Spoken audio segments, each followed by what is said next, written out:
ultimately what people care most about is value. They care very little about whether it has a publisher behind it or you're behind it. What they want is help with their problem, a distraction, or entertainment. Whatever your book is providing, if it provides it well, that's all that matters to the end reader.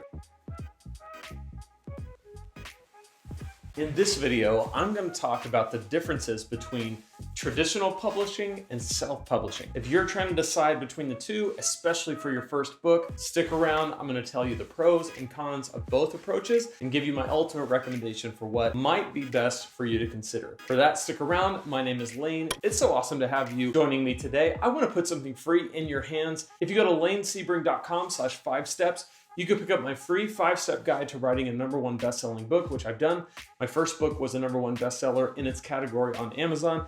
And in this guide, I show you the 5 steps that I use to make that happen. So if you're wrestling with the question of whether you should traditionally publish or self-publish, there's some things that you have to consider with both sides. And for my first book, I really put a lot of thought and consideration into this. It was easy by the time I got to my second book because I just knew that for me, self-publishing was the way to go.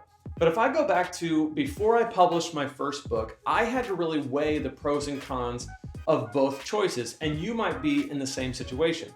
So I want to talk about first, traditional publishing. What is it? What are the pros? What are the cons? And then I want to talk about self-publishing. And then I want to talk about why I ultimately decided that self-publishing was the way for me to go and why I believe that self-publishing is the right path for 99% of authors, especially 99% of new authors. So with that, let's dive into traditional publishing. First of all, if you're going to go the route of traditional publishing, you can't just traditionally publish. You can't just decide you're going to do it. You have to go through a process of applying to agents, publishing agents, and then you have to go through a process of having your agent help you apply to publishers. So it's a very cumbersome process from the very start. So one con that I saw from the very start is that there's a lot of gatekeepers. There's a lot of red tape. And that's the model. It goes way, way back because it's like, hey, being published at one point was a big honor. It was a prestigious thing. And so there's a little bit of even hesitancy for some people to self-publish these days because they think, okay, if I self-publish, then it shows that I really wasn't up to snuff to be traditionally published and it's going to expose me as a fraud. And I want to talk later in this video about why I don't think that's the case. I think it has everything to do with the way your book hits the market, how it's packaged, and the value that it provides, because ultimately what people care most about is value. They care very little about whether it has a publisher behind it or you're behind it. What they want is help with their problem or a distraction or entertainment or whatever your book is providing. If it provides it well, that's all that matters to the end reader. So then we as authors have to step back and say, what do we really want? So if you go the traditional publishing route, you're first going to have to convince an agent to represent you. In the old days, you could go straight to the publisher. That's very rare these days. Most publishers do not accept manuscripts. Most publishers don't even accept proposals. If you back up a few steps, you got to go find a publishing agent that thinks that you're worthy enough to take your material and go pitch it to the publisher. So what is the agent looking for? Well, agents are looking for what they think the publisher is going to buy, which is someone who has a platform, someone who is known, someone who has a lot of followers on social, someone who has a big email list, someone who has done something in this space and is known as an expert. If you're not, they're either going to reject you outright or they might accept you after many, many, many tries to many agents and many publishers. But at the end of the day, once you publish with that traditional publisher, they're not going to spend a whole lot of marketing dollars on someone who doesn't have a massive platform already because they don't know that it's going to work. You as the author are going to have to really foot the bill to make sure that you get the word out about your book because the traditional publisher is going to mainly be marketing for their big time authors that they know are going to sell. For me, at first, I thought, well, why not? I'm going to try to go after some of these publishers. And so the first thing I did was I wrote the proposal. So I found some templates for writing a book proposal and I wrote one.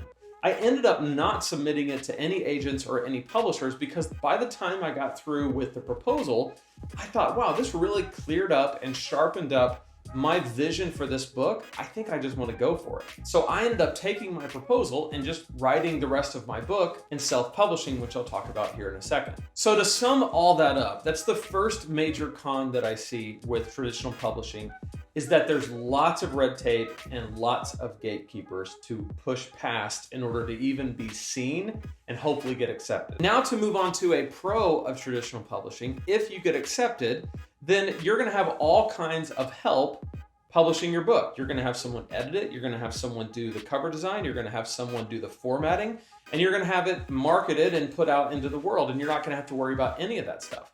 So in a lot of ways, if you do the work up front to fight and claw your way through the process to get accepted, they take it from there and they cover a lot of the work that you would have to do when you traditionally publish. Now, I ultimately think all that work is way more fulfilling and gets you further faster than the upfront work of trying to get an agent to even look at you in the first place. So for me, I think that the pro of self-publishing far outweighs this one pro of traditional publishing, but it is a pro because it's just something that you don't have to worry about. Another major pro of traditional publishing is that it doesn't cost you anything up front. In fact, you get paid in advance, sometimes before you even write the book or before you even publish the book.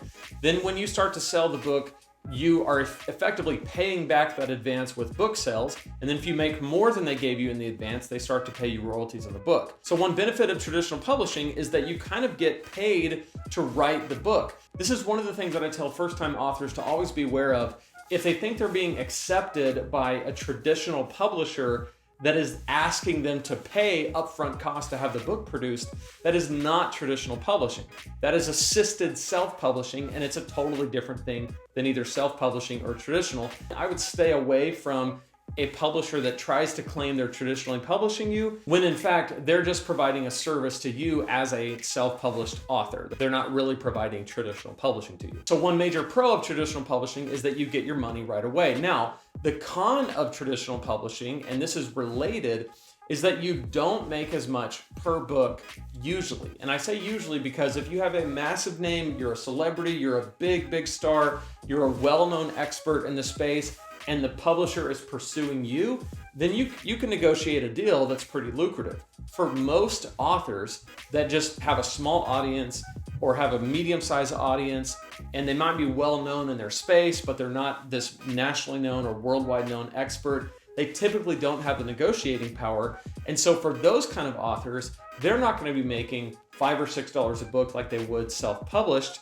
They're going to be making $1 to $2 a book or less. I mean, 50, 60 cents a book in a traditionally published setting. So now I want to talk about the pros and cons of self-publishing. The first pro of self-publishing is that there are no gatekeepers. You don't have to convince any publisher. You don't have to convince an agent that your book is worthy, that you as an author are worthy. You just write your book and you're able to publish it using a few simple tools like Kindle Direct Publishing on Amazon.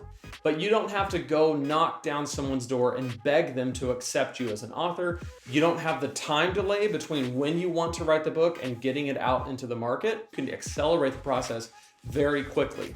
So there are no gatekeepers. A con of self-publishing is that all of the work that traditionally published authors have done by the publisher, you have to do. So you have to edit the book or hire someone to edit it. You have to do the cover design or hire someone to do the cover design. You have to format it or hire someone to do formatting. All those things have to happen on your watch, and then you have to kind of manage the launch of the book and the marketing of the book. Now, ultimately, these are things that can easily be learned, and these are things that I help you with on this channel. In fact, I have a whole playlist right here on self-publishing that walks you through step-by-step these things. And in my 5-step guide, you can grab at lanesebring.com/5steps as well. Those are things that you as a self-published author have to do. Now, I will say, like, this is the first book that I wrote that ended up being a #1 best-selling book in its category. And I actually enjoyed the cover design. I enjoyed writing the back cover copy. I enjoyed designing the spine. I enjoyed working on the contents of the book. I enjoyed getting the endorsements. I mean, I loved every step of it. So when I say it's a con that you have to do the work yourself, I found it to be incredibly rewarding to do this work because it was just an amazing thing to see something come together that I was creating that was going to be published into a book and put in people's hands. But it is a con that in traditional publishing, you have that done for you, and in self-publishing, you get to do it yourself, but you get to design it exactly how you want it. Another con of self-publishing is that all of the upfront costs are on you. You have to pay for an editor if you get an editor, which I recommend that. You have to pay to have the cover designed if you decide to do that. You have to pay for the formatting. You have to do all the work, and you have to pay to either have it hired out or do it yourself. And that is an upfront cost to you.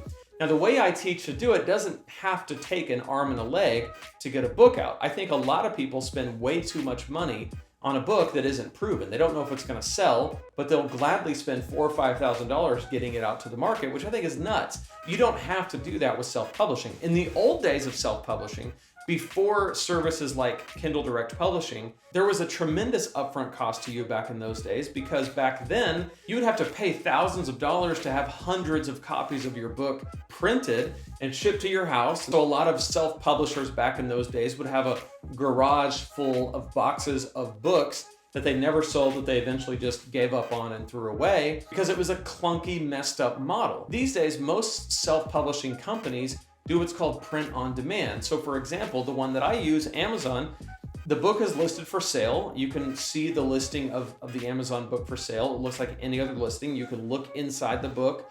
And then if you click purchase, when you add that book to your cart and hit complete my purchase, it sets into motion a process where the book is actually printed right then and there. Within a few hours, they print the book, a brand new copy of it, and then they package it up and mail it to you, and it's prime shipping. So you should have it the next day or the day after that. It's gonna be 1 to 2 day shipping like all prime deliveries, and the book didn't even exist when you ordered it in physical form.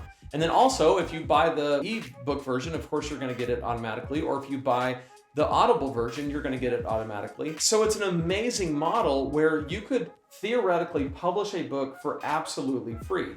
If you do the editing yourself, if you did the formatting, if you did the cover design, if you uploaded it to Amazon, hit publish, you could do that. I don't recommend doing it rapidly and as fast as you can because I think the quality is gonna suffer, but you could theoretically get it up for sale for zero cost. And so the way I like to do it is to minimize the cost as much as I can by repeating my processes, which I teach you how to do that, and then have it on Amazon and let it sell. So you might be asking, well, how do you get paid if you don't own the book and Amazon's just shipping it for you? What happens? Well, this book, for example, my second book, is listed at $14.99. So when someone buys this, they pay Amazon $14.99. So typically on a book like this, I'm gonna make $5.67 when it's priced at $14.99. So $5.67 every single time this book is purchased is pretty awesome. I don't have to have any of these books. I don't have to store them. I don't have to ship them, nothing. And they're on a website that has 600 million active credit cards, which is pretty awesome. So ultimately for me, self-publishing was just the best way to go. And I think for you, unless you're a mega star and you have a massive platform and publishers are pursuing you to do publishing, then I would say your best bet is to pursue traditional publishing and go after it. Because even if you put a book up that doesn't do well at first, you can make adjustments, you can do new additions to the book, and you can improve it as you go and learn every time and get more books out faster, which is what almost every author wants to do. As soon as you write one book, you want to write another and another and another. So I have this playlist right here for you to help you through more self-publishing tips along the way. I would love to hear from you in the comments. If you like content like this, please subscribe to this channel, and I will see you in the next video.